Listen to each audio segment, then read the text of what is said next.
Hello, this is Dr. Grande. Today I'll be offering an update on the case of Susan Smith. First, I'll look at the background of this case, move to the timeline of the crime, then offer my analysis.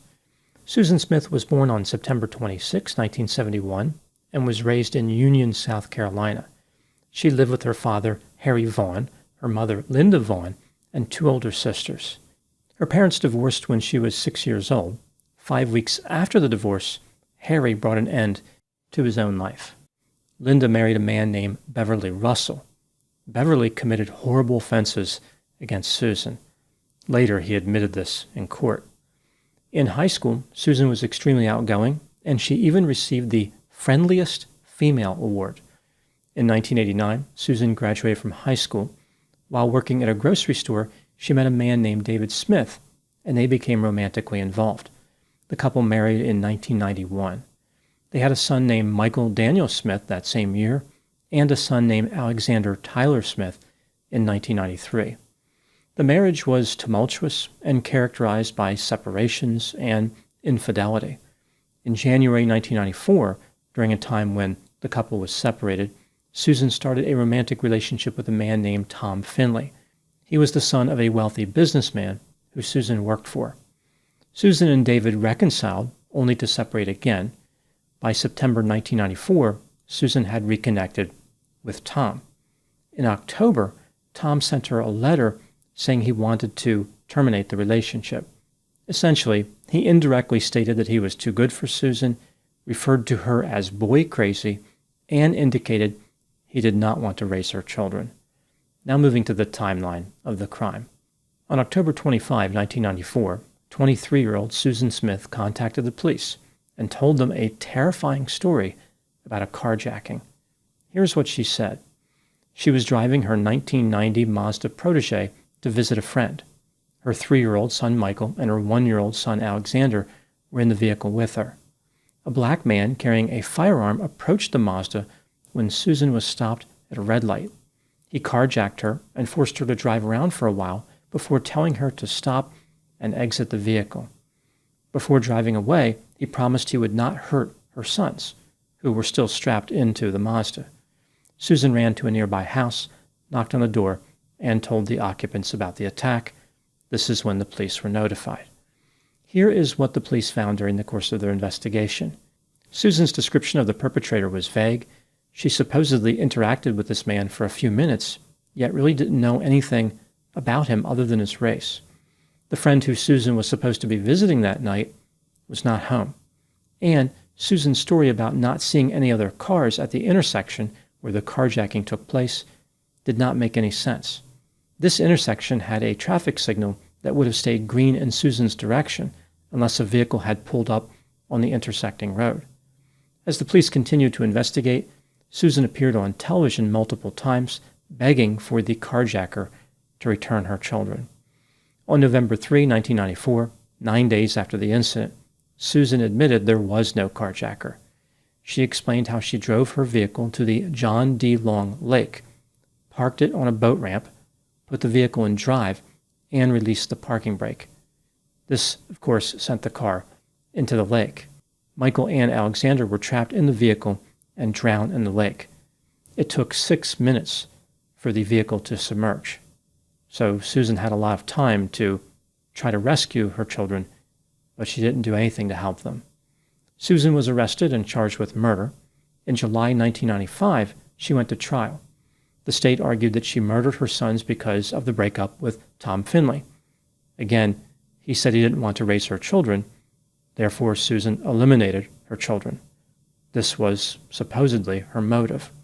The defense argued that Susan's behavior was a botched attempt to harm herself, not intentional murder.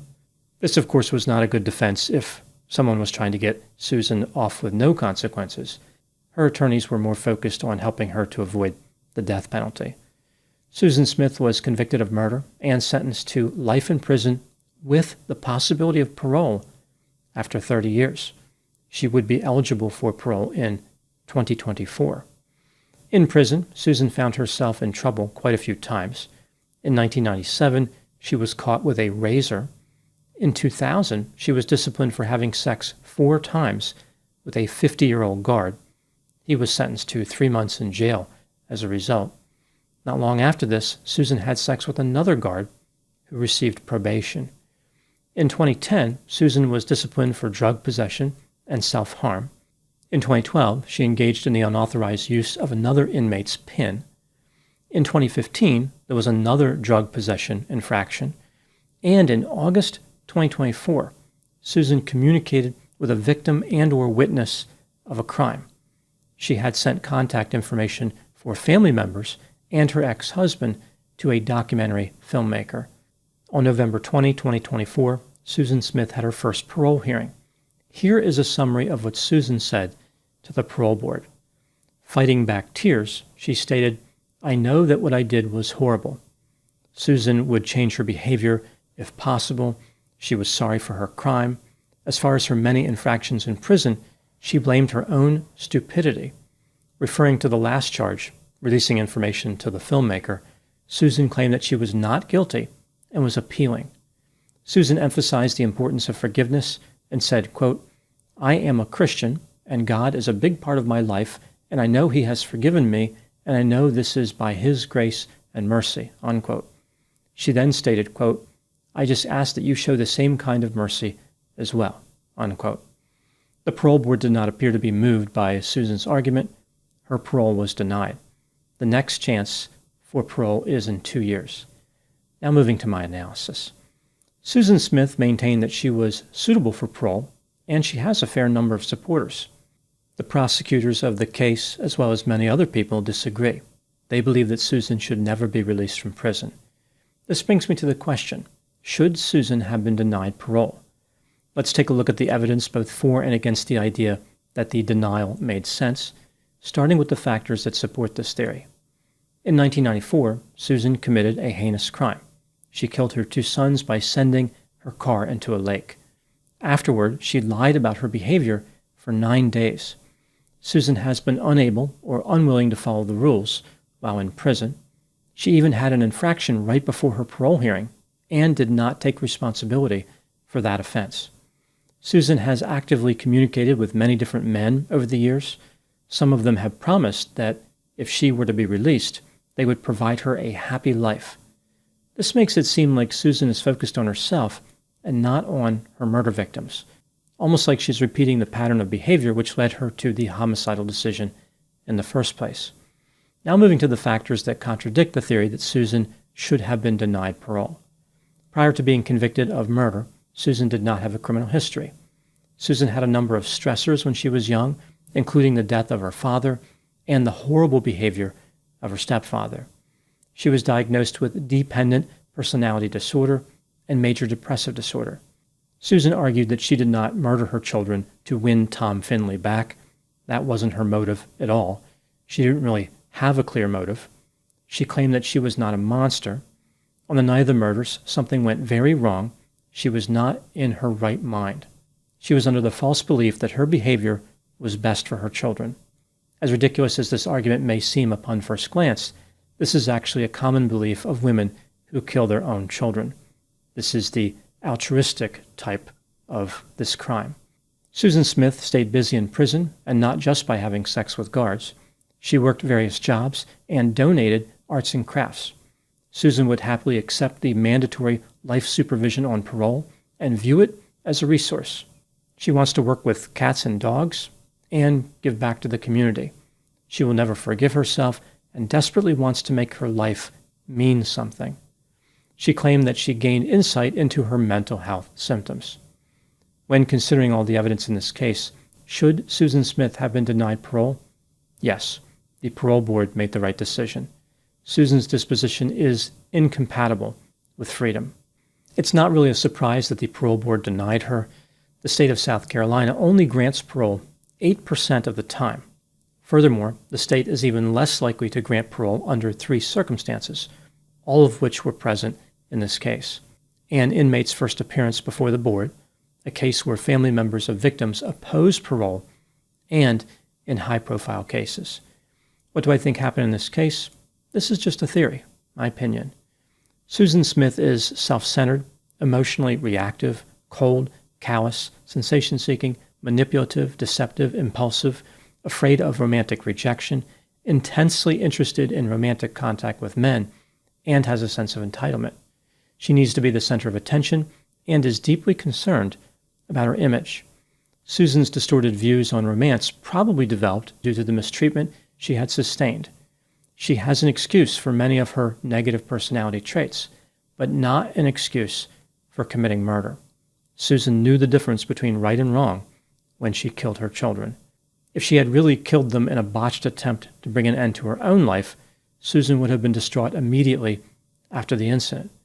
Instead, she looked for sympathy and encouraged people to find her missing children. In prison, Susan fell into a familiar pattern. She had frequent contact with men on the outside and sexual contact with 2 guards on the inside. There was no insight. Rather, she was the exact same person in prison.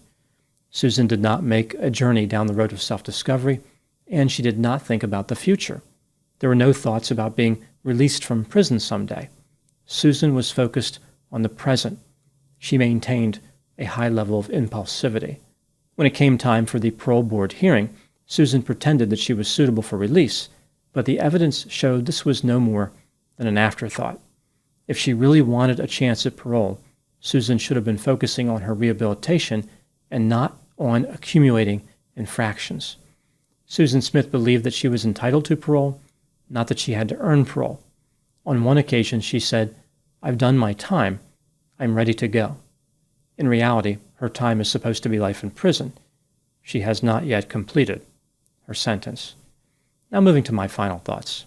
One theme in this case is how Susan wants people to feel sorry for her because at various points in her life, she had self-destructive tendencies. Some people who have these tendencies keep it a secret.